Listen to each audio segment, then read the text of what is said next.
নমস্কার, আরামকেদারায় আপনাদের স্বাগত।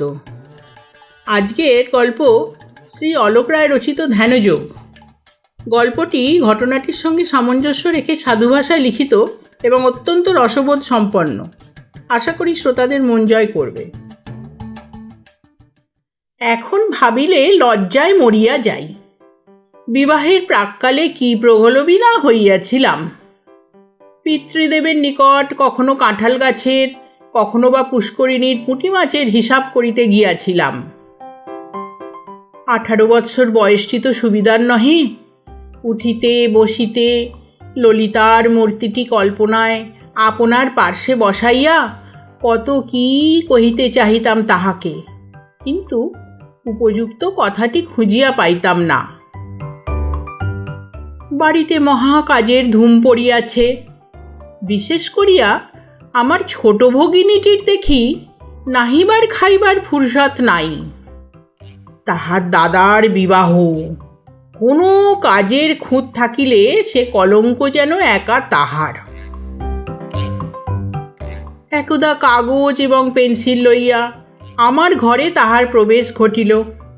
বাবার হুকুম, পায়ের মাপ এঁকে দাও, তোমার শ্বশুর বাড়ি পাঠাতে হবে। তাহারা নাকি কলিকাতা হইতে চীনা বাড়ির জুতা আনাইবেন। আমি কাগজটিতে পদস্থাপন করিলাম। ভগিনী পদতলে বসিয়া পেন্সিল ঘুরাইতে লাগিল। নখ কাটিস না কেন দাদা? বৌদিদি আসিয়া দাদাটিকে রাক্ষস না ভাবিয়া বসে, সে চিন্তা তো তাহারই। চুল কাটা, নখ কাটা ইত্যাদি আমার অত্যন্ত অপছন্দের কাজ।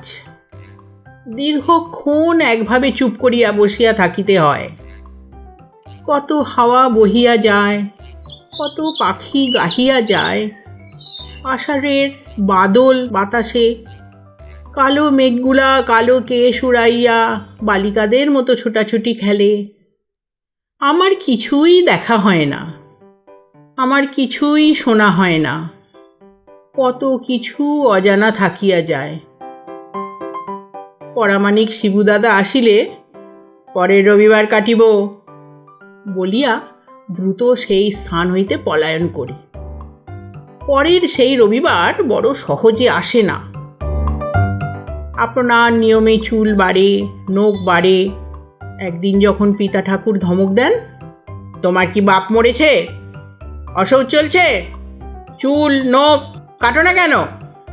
এইবার পরের রবিবারটিতে শিবুদাদার প্রবেশ মাত্রে সর্বাগ্রে আমি গিয়া তাহার সম্মুখে আসন গ্রহণ করি। চুল কাটো, নখ কাটো, আমাদের সহস্র দোষ থাকুক, আমরা পিতা মাতার আজ্ঞাধীন। ইদানিং আমি মস্ত বড় মৎস্য শিকারী হইয়াছি। সকালে বিকালে সময় করিয়া ছিপগাছি সঙ্গে লইয়া নিরিবিলি দিঘির পাড়ে গিয়া বসি।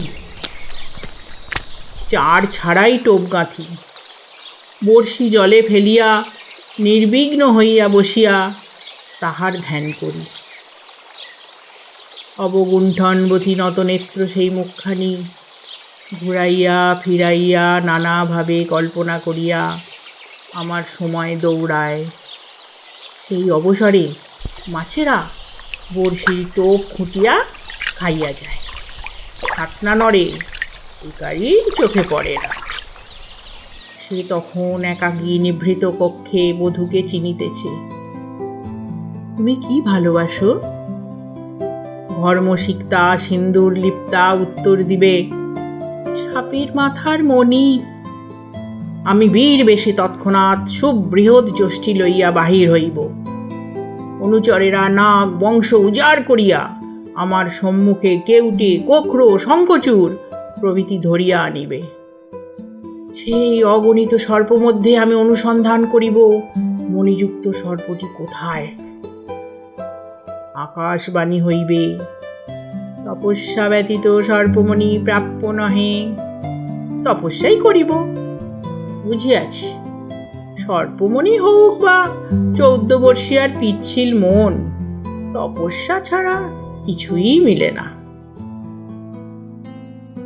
বিশ্ব ভুলিয়া আমি তপস্যা করিতেছি। কানের কাছে তীক্ষ্ণ সতর্কবাণী উচ্চারিত হইল। জলে পড়ে যাবি যে দাদা। পিতা ঠাকুরের নকি বাসিয়াছেন, দিলেন আমার তপস্যা ভঙ্গ করিয়া। মূর্খ ভগিনী ভাবিতেছে আমি ঘুমাইতেছিলাম। সত্যই ঘুমাইয়া পড়ি নাই তো। তপস্যা করিতে করিতে কি লোকে স্বপ্ন দেখে? আমি তো দিব্য স্বপ্নটি দেখিতেছিলাম। ললিতা প্রকাণ্ড একটি কাঁঠাল ভাঙিয়া তাহার বিঘৎ প্রমাণ কোষগুলি মুখে পুরিতেছে আর স্বগতোক্তিতে চিন্তা ব্যক্ত করিতেছে। সেই গৃহে এমন সাধু পনসের বৃক্ষ আছে তো? ভগিনীর সহিত পিতৃ সকাশে উপস্থিত হইলাম। তিনি কিছু বলিবার পূর্বেই আমার আক্ষেপটি বলিয়া দিলাম। বাবা মশাই, আমাদের একটিও কাঁঠাল গাছ নাই। অত্যন্ত অবাক হইয়া পিতা ঠাকুরের কি বলিবার ছিল তাহা তিনি ভুলিয়া আপন মনে কিছু স্মরণ করিবার চেষ্টা করিতে লাগিলেন। তোমার জননীর কাছে যেন শুনেছিলাম তুমি একেবারেই কাঁঠাল খেতে চাও না। তবে কাঁঠাল গাছ নিয়ে কি করবে? সে যাহা হয় কিছু একটা করিব, গোছের কিছু একটা উত্তর দিয়া সেই স্থান হইতে সরিয়া পড়িলাম। পিতৃদেব সবিশেষ চিন্তিত হইয়া পড়িলেন। কাঁঠাল গাছগুলা গেল কোথায়? তলব হইল নায়েব মশায়ের। তিনি শুনিয়া আকাশ হইতে ভীষণ আচার খাইলেন। আমাদের কাঁঠাল গাছ নাই। এখনই পুবের বাগানের ভিতর দিয়ে আসছিলাম, দেখলাম শুধু সেই বাগানেই অন্তত গোটা 20 গাছ সর্বাঙ্গে বড় বড় কাঁঠাল ঝুলিয়ে দাঁড়িয়ে আছে। পিতা ঠাকুরের চিন্তা বাড়িল। তবে যে খোকা বলে গেল। ঠিক সময়ে শ্রী বহিন ঠিক নালিশটি করিল। পুকুর পাড়ে ছিপ ফেলে দাদা ঘুমোচ্ছিল, আমি ডেকে না দিলে ঠিক জলে পড়ে যেত। কেন? ওর কি রাতের ঘুমে ব্যাঘাত ঘটছে? নায়েব মশাই, খোকার বিছানাটা তুলে একবার দেখতে বলবেন তো কাজের লোকদের। পালঙ্কে ছাড় পোকার উপদ্রব ঘটেনি তো? নায়েব মশাই গলায় গুটি কত আওয়াজ করিয়া বলিলেন, আগে ছোট কর্তা মশাইয়ের বয়সটা বিয়ের ঠিক পূর্বে। দুটি ভাঙা বাক্যাংশ দ্বারা তিনি আমার অনিদ্রার কারণ নির্ণয় করিয়া দিলেন। পিতা কহিলেন, 16ই জ্যৈষ্ঠ তো ঘোড়ায় চড়ে এগিয়ে আসছে নায়েব মশাই, সকল ব্যবস্থা ঠিকমতো এগুচ্ছে তো? নায়েব মশাই অনেকখানি ঝুঁকিয়া নিবেদন করিলেন, আগে হ্যাঁ।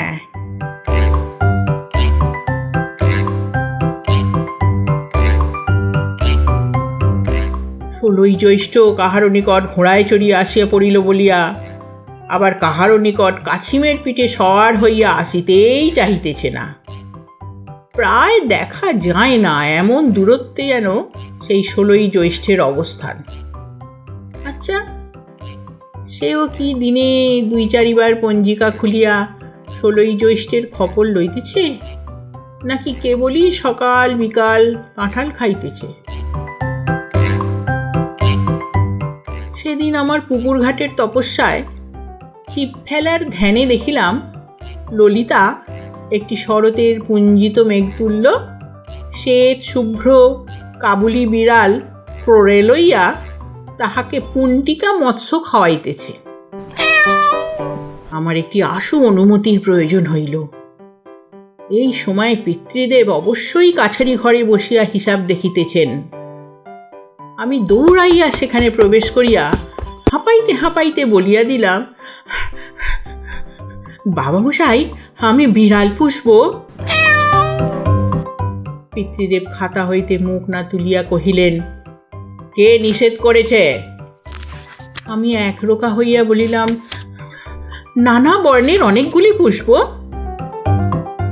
আমার এই রূপ বিপ্লবাত্মক আচরণেও তিনি বিন্দু মাত্র বিচলিত হইলেন না। কাগজ হইতে মুখ না তুলিয়া কহিলেন, দেখো আমাদের ভাগের মাছগুলি খেয়ে না যায়। যাইতে যাইতে ফিরিয়া আসিতে হইল। বাবামশাই, আমাদের পুকুরে একটিও পুঁটি মাছ নাই। দেখিতে আছে, নিশ্চিন্ত এবং সংক্ষিপ্ত উত্তর দিলেন বাবামশাই। কেমন বিবেচনা হইল? ললিতা কি ওই এক সমুদ্র জল হইতে ছাঁকিয়া পুঁটি মাছ ধরিবে তাহার বিড়ালদের জন্য? পুকুরের সীমিত জলে কি 2টা খলসে পুঁটি ছাড়া যায় না? প্রসন্ন ভাবা জীবনের কি পুঁটি মাছ খাইবার বাসনা হইয়াছে? গোছের কিছু একটা বলিতে বলিতে যিনি ঘরে প্রবেশ করিলেন তিনি পিতার বাল্যবন্ধু এবং সবিশেষ পরিচয় ললিতার পিতৃদেব, এবং বলিতে সংকোচ হইতেছে 16ই জ্যৈষ্ঠ হইতে আমার শ্বশুর মহাশয় হইবেন। হাসিতে হাসিতে পিতার পার্শ্বে উপবেশন করিতে করিতে বলিলেন, বিয়ের কদিন পরেই তো জামাই ষষ্ঠী। সেদিন ডিম ভরা এত বড় বড় পুঁটি মাছ ভাজা খাওয়াবো তোমাকে। পুকুরে এবৎসর যে কি পরিমাণ পন্টিকার উপদ্রব ঘটেছে! তবে তো ললিতার বিড়ালের প্রাণপণে অশ্বের লাগাম টানিয়া ধরিলাম।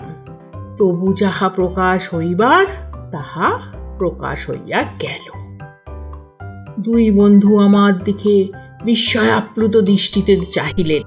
তুমি অবগত হলে কি প্রকারে ললিতা তার বিড়ালকে পুকুরের পুঁটি মাছ খাওয়ায়? আমার ঘরে কি তবে তোমার কোনো গুপ্তচর রয়েছে? ললিতা যে কাঁঠাল খেতে ভালোবাসে সেটাও বোধ করি তুমি জানো। বন্ধুবরের এবংবিধ উক্তিতে পিতৃদেব অত্যন্ত চমকিত হইয়া বলিলেন, রও রও, অঙ্কটি মিলে যাচ্ছে বটে। কাঁঠাল, বিড়াল, পুঁটি মাছ, ললিতা, কিন্তু সত্যই তো। খোকা এসব জানলো কি করে? তুই কি বধূমাতার সাথে নিয়মিত পত্রালাপ করিস নাকি? ছি ছি ছি ছি, এ কি কলঙ্ক চাপিল আমাদের উভয়ের শিরে। আমি তাহার নিরাকরণার্থে প্রায় বলিয়া ফেলিলাম, আজ্ঞে না, ধ্যানে।